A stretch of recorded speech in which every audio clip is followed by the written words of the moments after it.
আমার কাছে কাঁচা সিম খাওয়া কোনো ব্যাপারই না।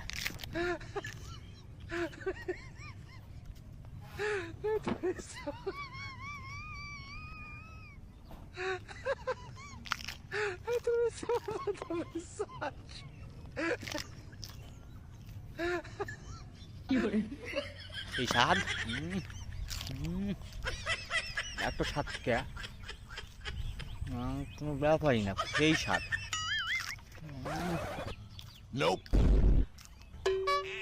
কচি লাউ, কিন্তু এগুলো খাবো না, এগুলো খাইতে এত মজা লাগবে না। দেখি এখন কাঁচা লাউ খাওয়াবে দেখাবো, তো স্বাদ কে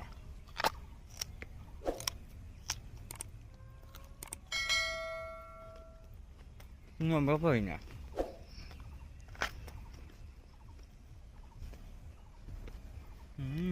সেই স্বাদ।